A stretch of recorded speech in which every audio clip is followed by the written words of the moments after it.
All right. So welcome to the platform of biological code. আমি মোহাম্মদ সালাউদ্দিন। তো আজকে আমরা তাপ চ্যাপ্টারের লেকচার 7 করব এবং এই লেকচারে আমরা আলোচনা করব যে পদার্থের অবস্থার পরিবর্তনে তাপের ভূমিকা কেমন, তাপ কিভাবে পদার্থের অবস্থার পরিবর্তনে সাহায্য করছে সেটা আমরা দেখব। তো চলো আজকের লেকচারটা শুরু করা যাক। তো অবশ্যই যদি ভিডিও আজকের লেকচার ভালো লাগে একটা লাইক করে দেবে, ঠিক আছে? চলো, তো প্রথমে আমরা দেখব যে পদার্থের অবস্থা কাকে বলে বা পদার্থের অবস্থার পরিবর্তনটা কেমন, পদার্থের অবস্থা কত ধরনের, পদার্থের অবস্থা কোন অবস্থায় কেমনভাবে পদার্থের অণুপরমাণুগুলো থাকে, সবগুলো আমরা দেখব। তো আজকের লেকচারটা খুবই ইন্টারেস্টিং হবে। তো পদার্থের যে অবস্থার পরিবর্তন বা অবস্থা, প্রথমে আমরা দেখব যে পদার্থের অবস্থা কয় ধরনের। পদার্থের এই যে অবস্থা, এটা মেনলি কয় ধরনের হয়? পদার্থের অবস্থা মেনলি 3 ধরনের। এটা আমরা ছোট থেকেই দেখে আসছি। কি কি আমরা জানি? কঠিন, যাকে আমরা বলবো কি সলিড,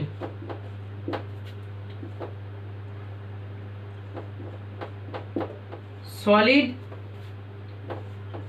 তরল একটা বা লিকুইড, লিকুইড, আর একটা হচ্ছে কি গ্যাসীয়, যাকে আমরা গ্যাস বলি। তো পদার্থের এই 3টি অবস্থা থাকে, একটা থাকে কঠিন, একটা থাকে তরল, আর একটা থাকে হচ্ছে কি গ্যাসীয়। তো কঠিন পদার্থের ক্ষেত্রে কি হয়? কঠিন পদার্থের ক্ষেত্রে যে পরমাণুগুলো থাকে বা কঠিন পদার্থের যে অণুগুলো থাকে, এরা একে অপরের সঙ্গে খুব টাইট ভাবে বন্ড করে থাকে, মানে অণুগুলো খুবই কাছাকাছি থাকে।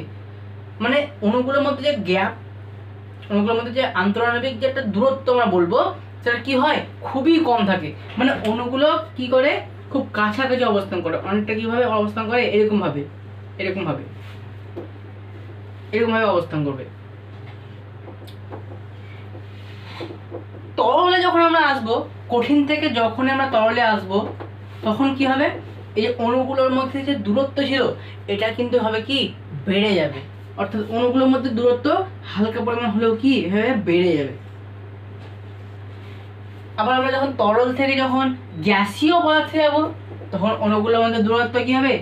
আরো বেড়ে যাবে এরকম ভাবে। অর্থাৎ যত আমরা পদার্থের কঠিন থেকে যখন গ্যাসে আসছি, এদের অণুগুলোর মধ্যে যে দূরত্ব আছে সেটা কি হচ্ছে? ধীরে ধীরে ধীরে ধীরে বাড়ছে। তো কেন এরকম হচ্ছে? এই যে অণুগুলোর মধ্যে দূরত্ব বাড়ার একটাই কারণ, সেটা কি? এদের মধ্যে যে আন্তঃআণবিক আকর্ষণ বল যেটা কাজ করে না, এটা কি হয়? ধীরে ধীরে ধীরে ধীরে কমতে আসে। মানে যত আমরা কঠিন থেকে গ্যাসীয় পদার্থে আমরা আসবো, আমরা দেখবো কি এদের মধ্যে একটা আন্তঃআণবিক যে বল, অর্থাৎ যে বলটা এই অণুগুলোকে ধরে রাখবে, ওই বলটাই কি হয়? ধীরে ধীরে ধীরে কমতে থাকে। তাই এই অণুগুলো আর একে অপরের সঙ্গে অ্যাটাচ করে থাকতে পারে না, কাছাকাছি থাকতে পারে না। তাই কি হয়? নিজের যে একটা টাইট ভাবে যে বন্ড ধরে ধরে রাখে, সেই বন্ডটাকে এরা ছেড়ে দেয় এবং আলাদা হয়ে একটা দূরে অবস্থান করে। ঠিক আছে? তো সেকেন্ড আমরা কি দেখলাম? যে এদের যে আন্তঃআণবিক যে বল, সেটা কি হচ্ছে? ধীরে ধীরে কমে যাচ্ছে। তার মানে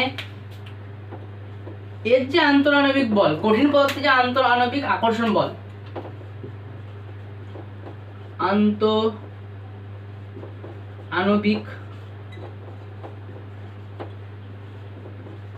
আকর্ষণ বল, তো এই যে কঠিনের ক্ষেত্রে কি হয়?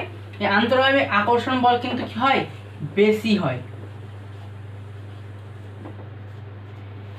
আর তরলের ক্ষেত্রে কি হয়? কঠিনের তুলনায় বেশি, কঠিনের তুলনায় কম। কঠিনের তুলনায় আন্তঃআণবিক আকর্ষণ বল কিন্তু কি হয়? কম হয়। কঠিনের তুলনায় কম, কমা গ্যাসের তুলনায় কিন্তু কি হবে? বেশি হবে। গ্যাস, এই যে গ্যাস, এই গ্যাসের তুলনায় কিন্তু কি হবে? বেশি হবে।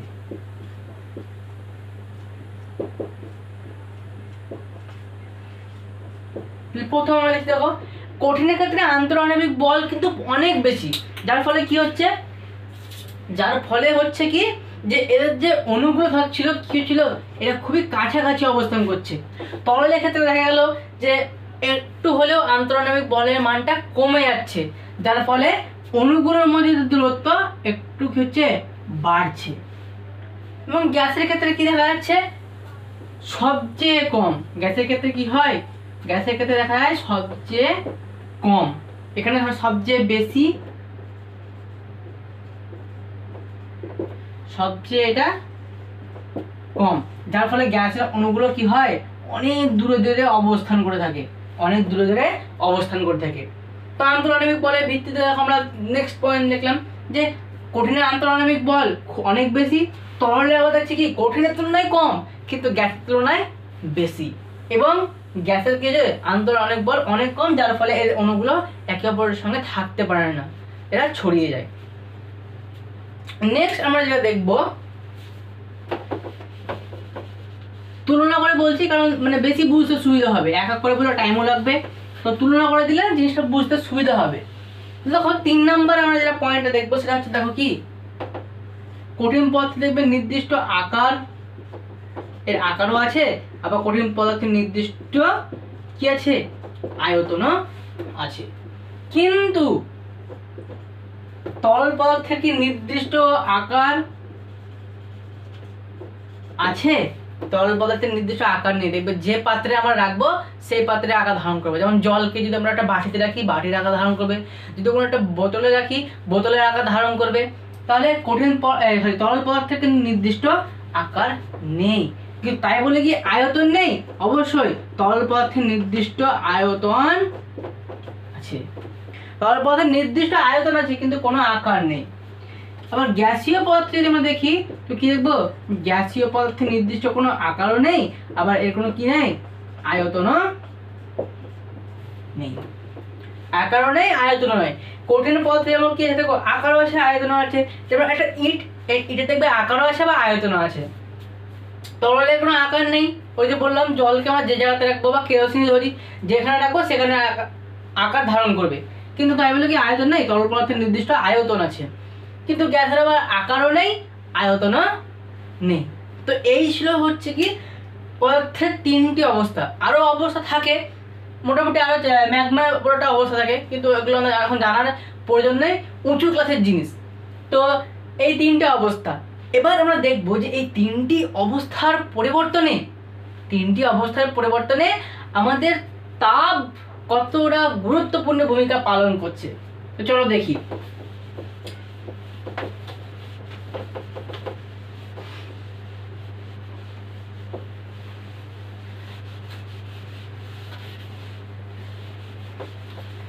তাহলে আমরা কি কি দেখলাম, কঠিন পদার্থের 3টে অবস্থা দেখলাম, একটা ছিল কঠিন, একটা হচ্ছে তরল এবং আরেকটা হচ্ছে গ্যাসীয়, তাই তো?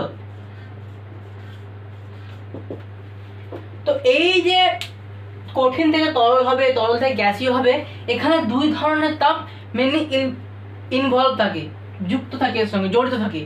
কে?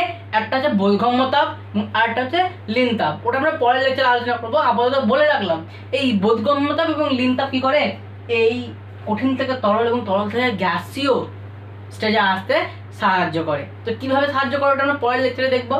তো দেখো কঠিনকে যখনই আমরা তাপ দিব, অর্থাৎ প্লাস তাপ মানে আমরা তাপ দিচ্ছি, ঠিক আছে, তাপ দেব, তখন সেটা কি হবে, তরলে কনভার্ট হবে, যাকে আমরা কি বলছি, এই পদ্ধতিকে বলা হয় কি গলন।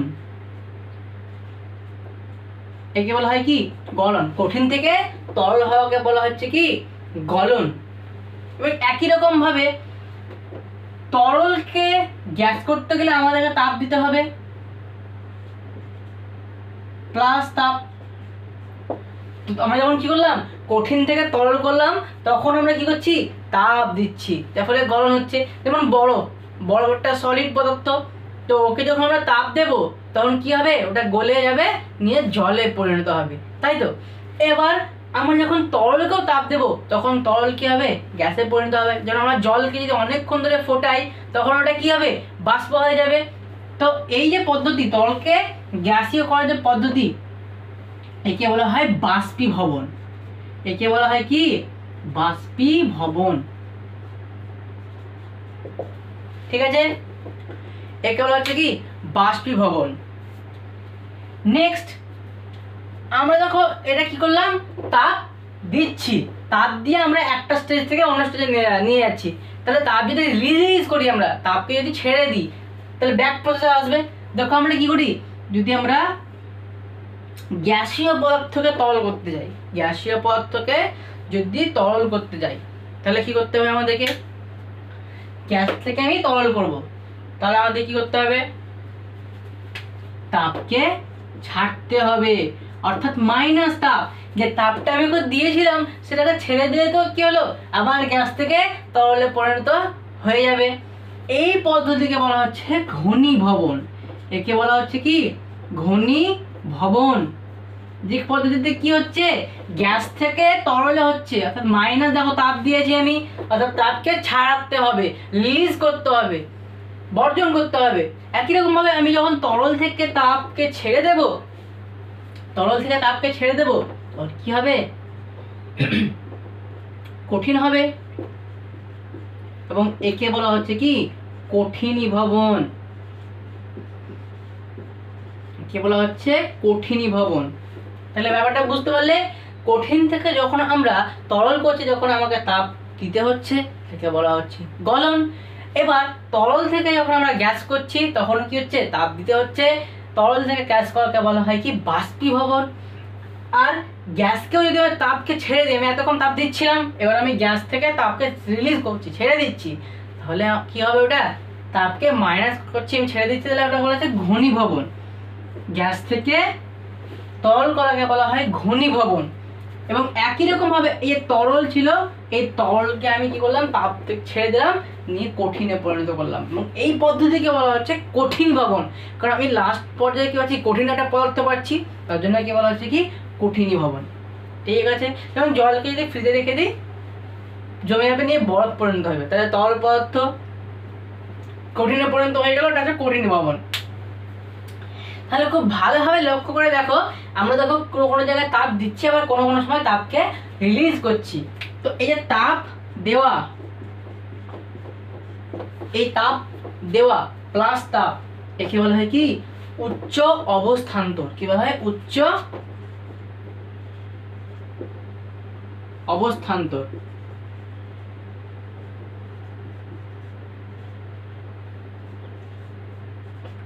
ঠিক আছে, উচ্চ অবস্থান্তর।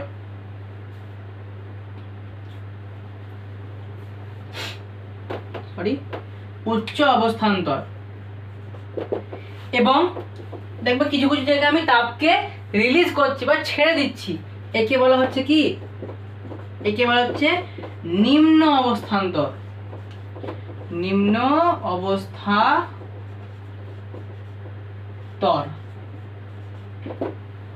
তাহলে মেন আমাদের একটা জিনিস বুঝতে হবে, সেটা হচ্ছে কি? তাপ দেওয়াটা হচ্ছে উচ্চ অবস্থান্তর, এবং তাপকে ছেড়ে দেওয়া হচ্ছে কি? নিম্ন অবস্থান্তর। তাহলে দেখো কোন কোন জায়গায় আমরা তাপ দিচ্ছিলাম, কোন কোন জায়গায় আমরা তাপ দিচ্ছিলাম। দেখো যখন আমরা গলন করছি, গলন, তাহলে গলনে কি হচ্ছে? তাপ দেখো আমরা দিচ্ছি, তাহলে এটা হচ্ছে কি? উচ্চ অবস্থান্তর। আমি তো উচ্চ বলে রেখে লাগছি, এখানে অত লিখতে পারছি না। দেখো আমরা বাষ্পীভবন যখন করছিলাম, বাষ্পীভবন, বাষ্পীভবন মানে তরল থেকে গ্যাস করাকে বলা হয় বাষ্পীভবন। সেখানে আমরা তাপ দিচ্ছিলাম, তাহলে বাষ্পীভবনটা হবে কি? উচ্চ অবস্থান্তর, তাই তো। আর কি করছিলাম? গ্যাসীয় পদার্থ থেকে যখন আমরা তরল করছিলাম, তখন আমরা তাপকে দেখো ছেড়ে দিচ্ছি, এটাকে বলা হচ্ছে কি? ঘনীভবন।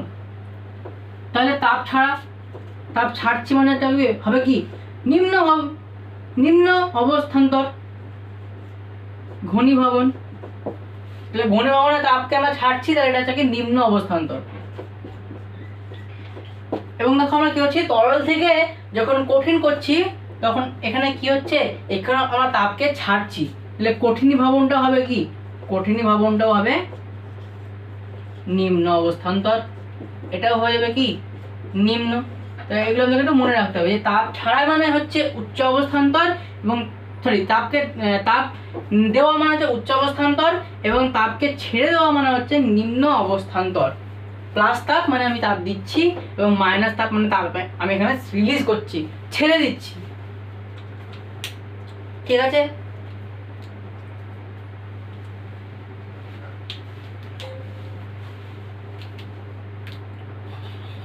তো এই ছিল আজকের লেকচার। আজকের ক্লাসে আমরা দেখলাম যে পদার্থের অবস্থার পরিবর্তনে তাপের ভূমিকা কেমন। এটা প্রথম পার্টটা হলো শুধুমাত্র। আমরা এখন এবার দেখবো যে তাপ কি করে ইনভলভ থাকছে এখানে। শুধুমাত্র আমরা উপর দেখলাম যে তাপ আচ্ছা আছে, তাপ কি করছে, কঠিন থেকে তরল করছে এবং তরল থেকে গ্যাসীয় পদার্থ করছে, ঠিকই আছে। কিন্তু কোন কোন তাপ এর মধ্যে ইনভলভ থাকে সেটা আমরা পরের লেকচারে দেখবো। অর্থাৎ এটারই আমরা পার্ট 2 যেটা লেকচার 8-এ আসবে সেটা আমরা আলোচনা করবো। তো আশা করি আজকের লেকচার তোমাদেরকে ভালো লাগলো। আজকের লেকচার তোমরা যদি বুঝতে পারলে একটা ভিডিও একটা লাইক দেবে এবং কমেন্টে জানাবে যে তোমরা কোন জায়গাটা বুঝতে পারোনি। তাহলে আমি অ্যান্সারও দিয়ে দেবো কমেন্টে, সমস্যা নাই। এবং চ্যানেলকে সাবস্ক্রাইব করে রাখবে, কারণ আমরা এরকমই এডুকেশনাল ভিডিও সব সময় আমাদের চ্যানেলে দিয়েই থাকি। তাহলে তোমরা যদি সাবস্ক্রাইব করে রাখো তাহলে আমাদের চ্যানেলের সমস্ত ভিডিও নোটিফিকেশন তোমাদের কাছে আগেই পৌঁছে যাবে। তো আজকের ক্লাসের জন্য অনেক অনেক থ্যাংক ইউ। ক্লাসের সঙ্গে যুক্ত থাকবে, এভাবে ভালোবাসা দেবে। আজকের ক্লাসের জন্য থ্যাংক ইউ, এবং অবশ্যই নোট ডাউন করে নেবে এবং পড়াশোনা চালিয়ে যাবে।